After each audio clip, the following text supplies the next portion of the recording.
Hello, this is Jack Jackson. We're going to look very briefly at the TI-nspire calculators. I'm using a software, this is the teacher's version of the software that gives me a calculator emulator.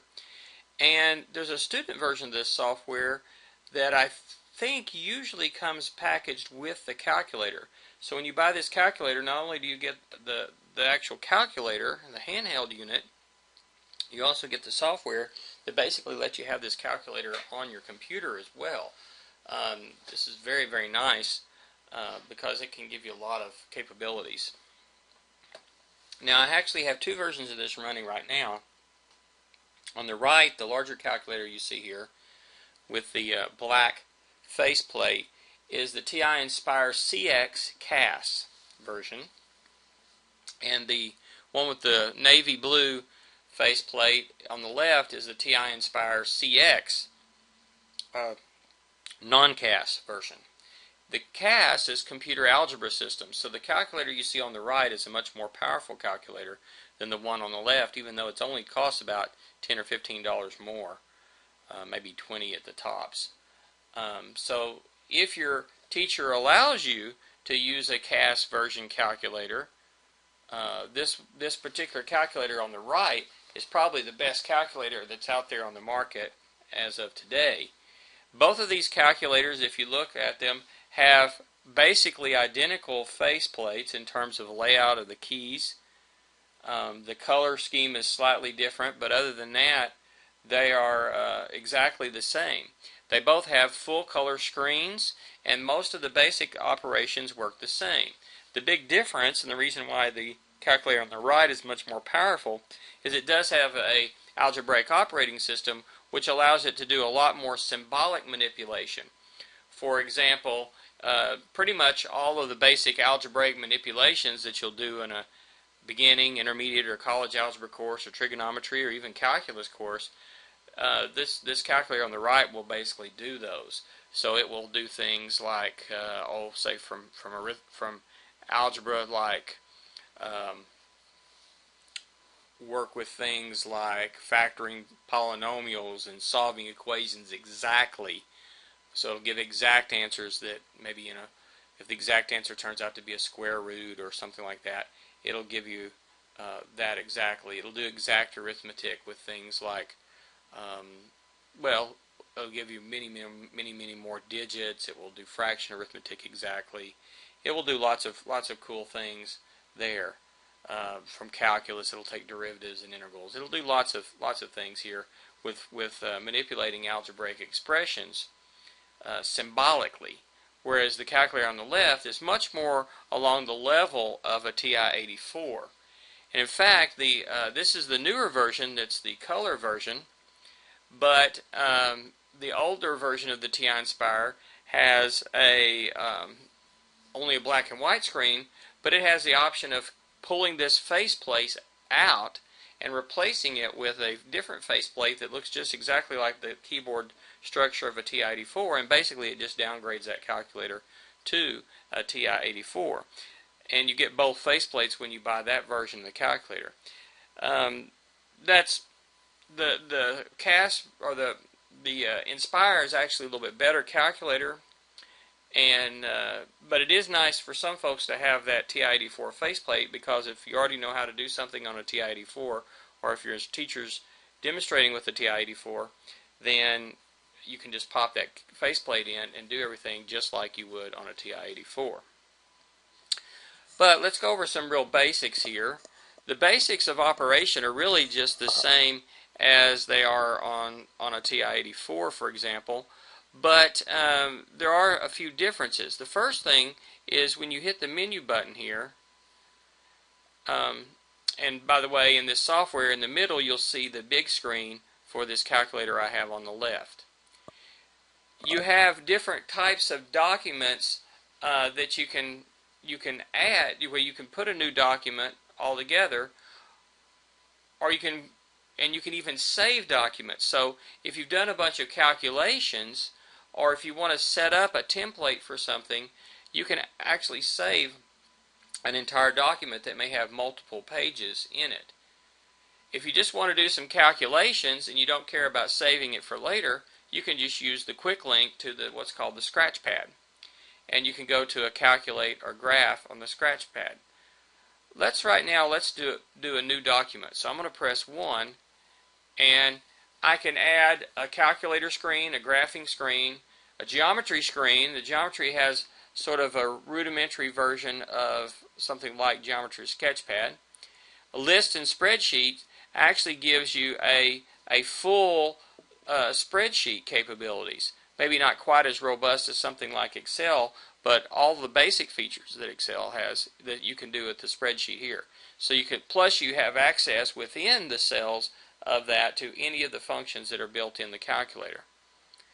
You can add a data and statistics thing. This is really nice for doing some statistical graphing.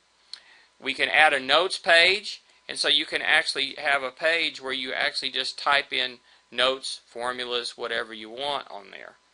And remember, since you have the ability to save documents, you could have, for example, let's say you're taking a statistics class, you could have a file set up just for that class. You have notes in one, and you could have windows of notes. You could have lists and spreadsheets and things set up for that class, or you could do this for an algebra class or physics or whatever class you wanted. Now, before I go any further, again, the one on the right, works the same way. So if you look at this looks the same way. So I'm going to go ahead and go to a new document there. So far, we're not seeing any real difference. And on both cases, let's add a calculator.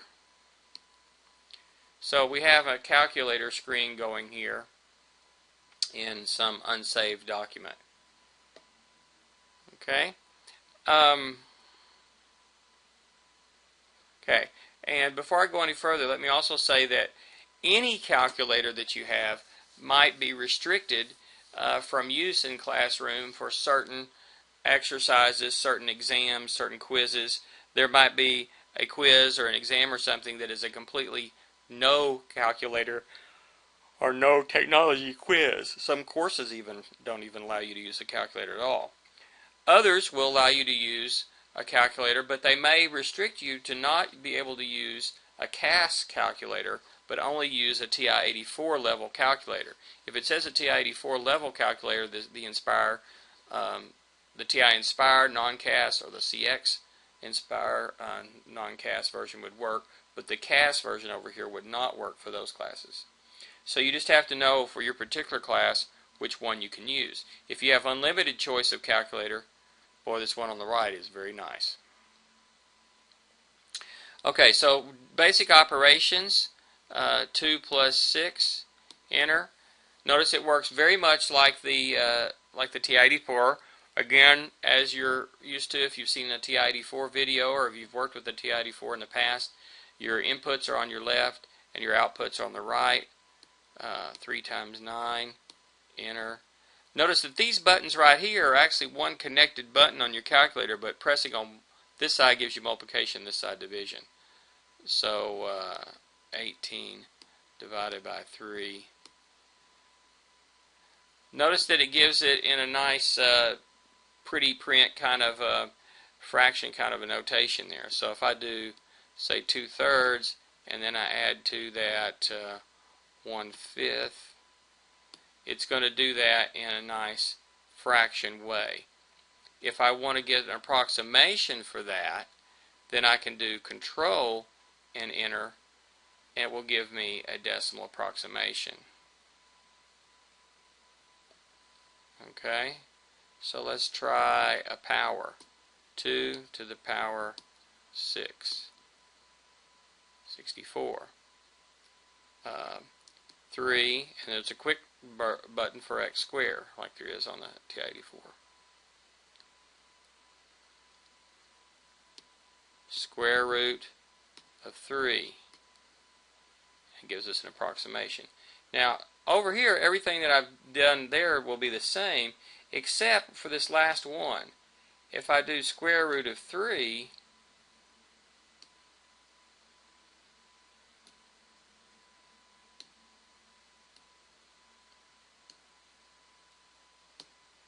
it's going to give me the answer square root of 3.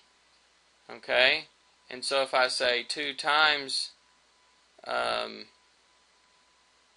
say, square root of 5, it's going to just leave it to square root of 5. Or if I do the square root of 50, it's going to write that as 5 square root of 2. It's going to work with that in symbolic notation. Whereas over here on this calculator on this side, let's see what happens when I do square root of 50 here. It's going to give me a decimal approximation only. So the non-CAS version is going to, for the most part, give you decimal approximations and not exact values. One exception to that is sometimes it will do fraction arithmetic exactly. Whereas on the CAS version, you see over here on the right, it will do this exactly. Now if I want to take that and I want to do an approximation, I hit Control and Enter, and it gives me a decimal approximation.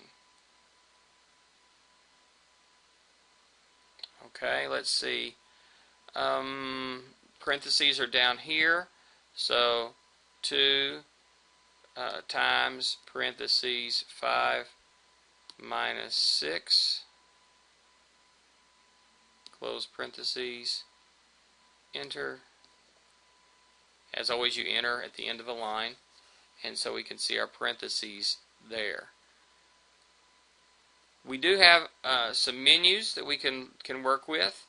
You can hit the menu key. Now, depending where you are, you'll get different things here, but we see lots of different things on there. Let me put the menu key up over here. And the basic setup of the menu is the same, but some of the sublists may be different. Let's see. Under Algebra, we've got Define, Recall, under Actions. Define, recall the definition, delete variables, clear the variables, clear history, insert comments, and working with our library and so forth. So this is the same on both calculators. If we go to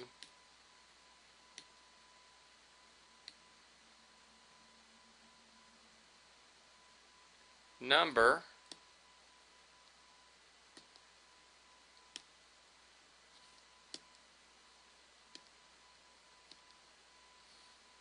let's see what kind of options we have. Convert to decimal, approximate to fraction, factor, least common multiple, greatest common divisor, remainders. There's some fraction tools and so forth. Some tools for complex numbers. Looks like a lot of these tools are the same on both versions.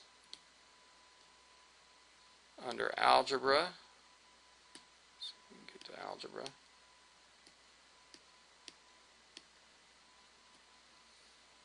Now in Algebra you're going to see quite a bit of difference, because in the Algebra you have a numerical solve, numerically solving a system of linear equations, and we do have some polynomial tools, but and let's see, we can expand those polynomial tools here. Finding roots, both real and complex roots. Well, over here though, we can solve equations symbolically, factor equations, expand, find zeros of polynomials, complete the square, numerically solve, and then we still have some of these same things. We have more tools to work with fractions, converting expressions, trigonometric tools, complex number tools, and so forth. So we have a lot more algebra tools in the CAS version, and it will do those symbolically rather than just numerically. Okay, they both have a calculus menu, but again, the calculus menu that you have on the one on the left is numerical only. So numerical approximations, numerical derivative at a point, numerical integral, sums, products, and finding mins and maxes, approximating those. Whereas you can symbolically have lots of things over here on the one on the right. We have finding symbolically a derivative, evaluating derivative point, symbolically finding an integral, limits, sums, products, and so forth. Lots of calculus stuff. Probability. So say you're taking a probability statistics class. You're going to see some things here. So this is where you find your factorial, permutations, combinations, random number generators, and working with different distributions. And I think these are both going to be very similar to where things are and how they work. So if you'll see that most of these are the same, notice that we have normal, PDFs and CDFs, inverse normals, various different things that you might need for a statistics class. So those are some probability distributions, and then we have some statistical tests and things there, working with matrices and so forth. So there's lots of different things.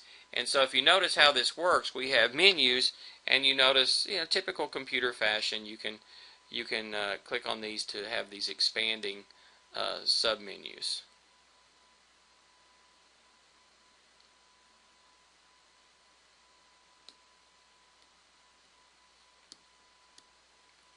Okay, so let's just do something simple with a menu. Let's do some number property here, like maybe, let's see if we can find an absolute value. Okay, let's look, let me see if it's under, I'm not sure where everything is. Under, we got round, integer part, fractional part, that's under number tools. Okay, I don't see it there.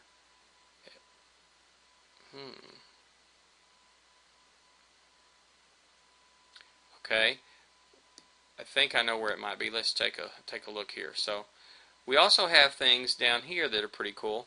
You have, if you look under the this little button right here,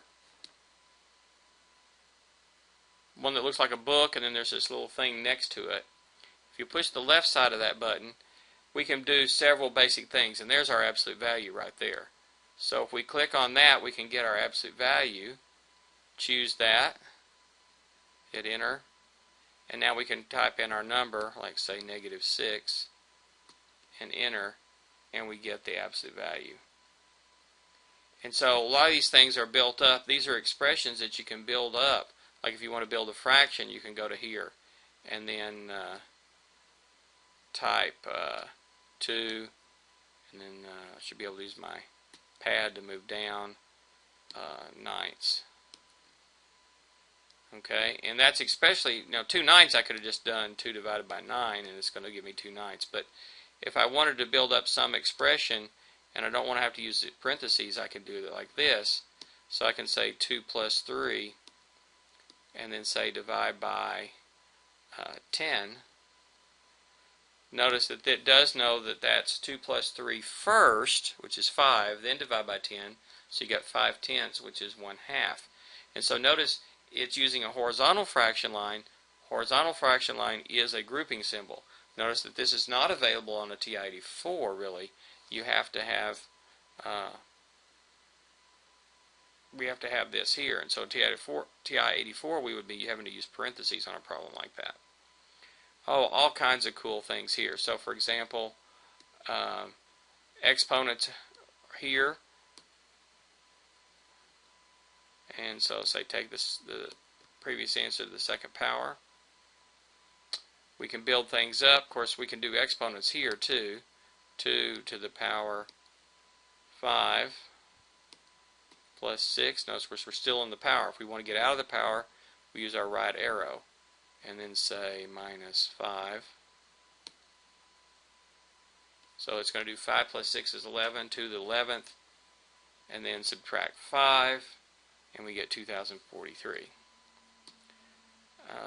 It will do radicals of any degree, so put your degree in here. So like say the cube root of 8, it should be 2. But you can do any degree radical there. And we have any log any base that we want here, e to a power. And we have some other things here. Some of these things have more to do with calculus than they do with algebra classes. But there are some things here for doing matrices and some various other things. So a lot of symbolic things. We can get a full catalog of things by pressing the little icon that looks like an open book. And we can go here and we can see all the different functions that are built in. here we can see some different menus here. So let's say under Algebra, we can click on that, see the things that are available, or under Trigonometry, or under whatever. Okay, here are our special symbols here, including pretty much a full Greek alphabet and a special symbols that you can put these on the screen if you wanted to. Here are our templates that we were just looking at, and this is our library of wizards that can be used, little special things that can help us out. So escape will get us out of that. So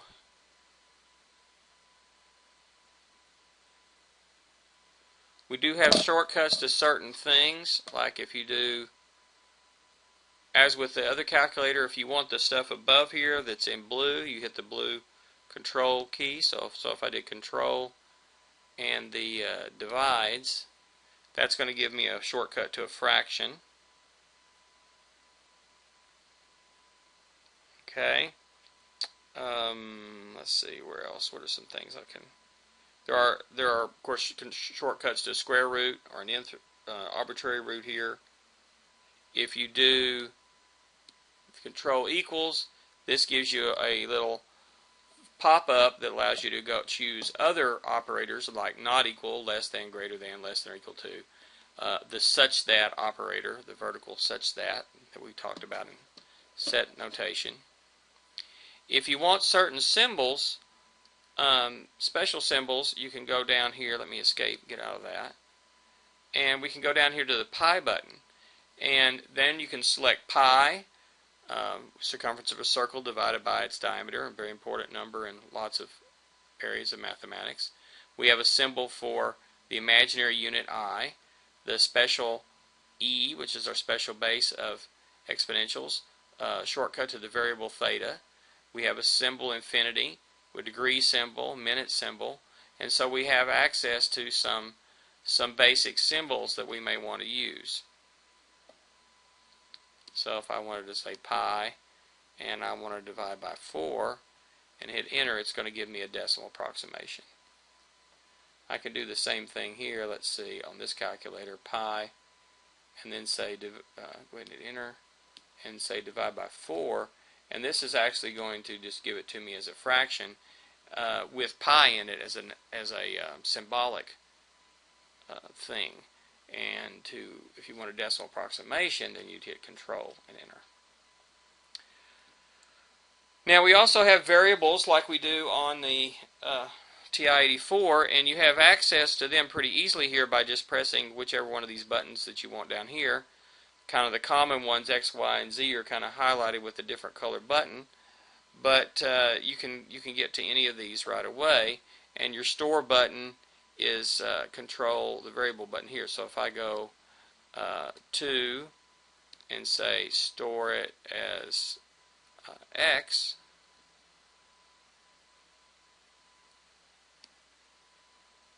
and then hit enter, then if I type in 3x, that's going to be 3 times whatever x is. X is 2 at the moment, so the product is 6.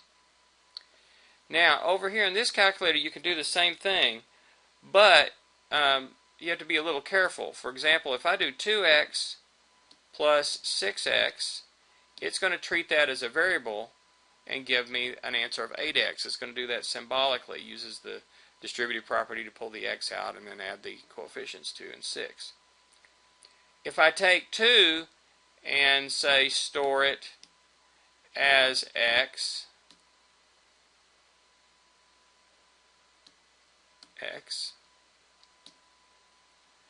and I can go up here and pick out an expression I've had before, like this one, and just hit enter. Now it's going to do that expression, 2x plus 6x is 8x, but then it's going to plug in the value of 2 in place of x.